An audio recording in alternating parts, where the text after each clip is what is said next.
परळीमध्ये Agarwal लॉजवरती red पडली अशी चर्चा पूर्ण परळीमध्ये पसरली आणि पूर्ण तो स्टेशन रोड जो आहे तो नागरिकांनी जाम झाला.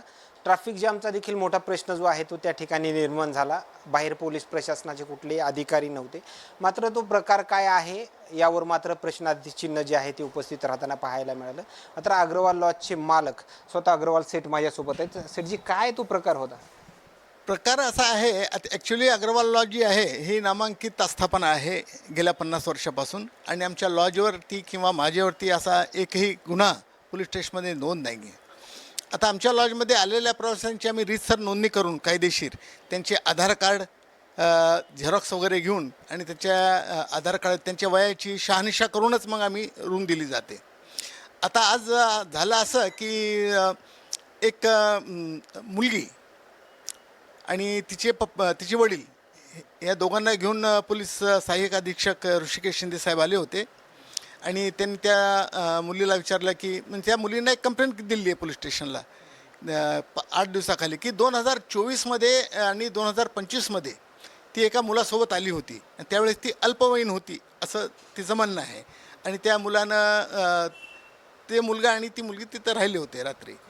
24-25चा उल्लेख करतायत म्हणजे 2024मध्ये एकदा आली आणि 2025मध्ये एकदा आली. येस तुमचं बरोबर आहे. तर त्या प्रकारे त्यांनी जे महिना सांगितला 2024चा महिना आणि 2025चा महिना, तर त्या सगळ्या रजिस्टरमध्ये आम्ही चाळून पाहिल्यानंतर त्या मुलीच्या नावाची किंवा त्या मुलाच्या नावाची अशी कसलीही नोंद रजिस्टरमध्ये नाही आहे.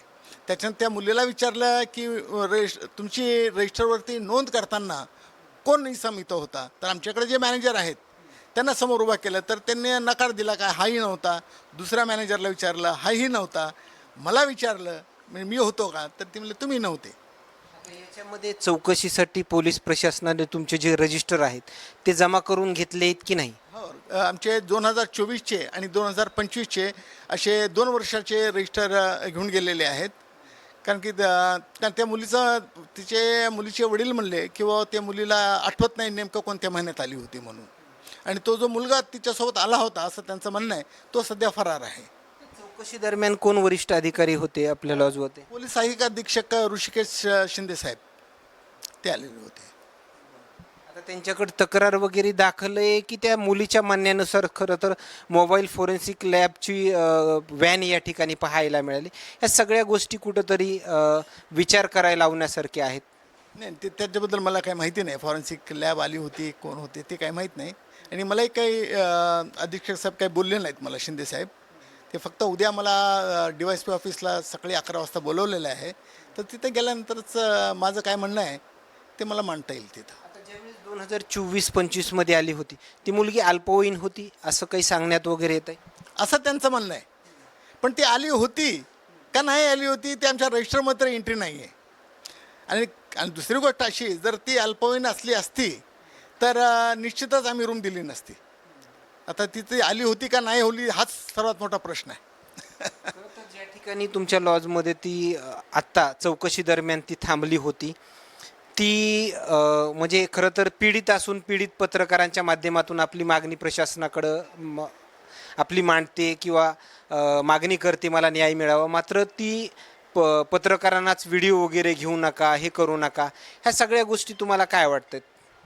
आता एकंदरीत आता ती मुलगी जी आहे ती तिचं म्हणणं असं आलं आहे की बुवा मी काय पीडित आहे, मी फिर्यादी नाही आहे.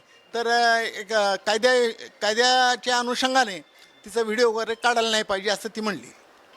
दुसरी गोष्ट पाहायला गेलं तर ती 24 आणि 25मध्ये आले असं समजण्यात येतं आहे. मात्र तुमच्या ज्या लॉज आहे खाली एक लॉजिंगच्या रूम आहेत, वरी एक आहे, ते असं खालीच थांबले असं म्हणते का खाली एक वेळेस थांबली वरी एक थांबली असं काही सांगण्यात येतं आहे? ती 2024मध्ये खालच्या मजल्यावर थांबली होती आणि 2025मध्ये मी वरच्या मजल्यावर थांबली होती असं तिचं म्हणणं आलेलं आहे. आता काही पोलीस इथल्या जे आपले शहर पोलीस ठाण्याचे जे हे आहेत पोलीस अधिकारी संभाजीनगरचे वगैरे, त्यांनी तुम्हाला काही बोलवलं असं काही माहिती नाही? नाही, मला सहाय्यक पोलीस अधीक्षक ऑफिस DYSP ऑफिस अंबाजोगाई इथे उद्या बोलवलं आहे मला.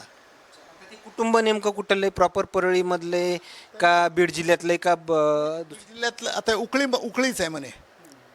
तिची मुलगी आणि मुलीचे पप्पा जे होते ते उकळीचे आहेत आणि तो मुलगा कुठला मला माहीत नाही. धन्यवाद. खरं तर या ठिकाणी येत असलेल्या प्रतिक्रिया, पीडित मुलगी खरं तर ती मागणी तिनं करायची होती की मला कशा पद्धतीमध्ये न्याय मिळावा, मात्र ती पत्रकारांवरती वारंवार भडकत होती.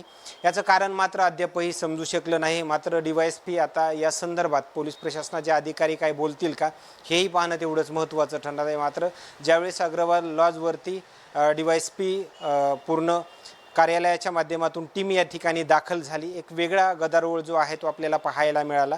आणखीन काही नवीन अपडेट्सच्या संदर्भात मिळतील का, हेही पाहणं तेवढंच महत्त्वाचं ठरणार आहे. कॅमेरामॅन उमाकांत फडसोबत सचिन मुंडे, सूरज मीडिया, बीड, परळी.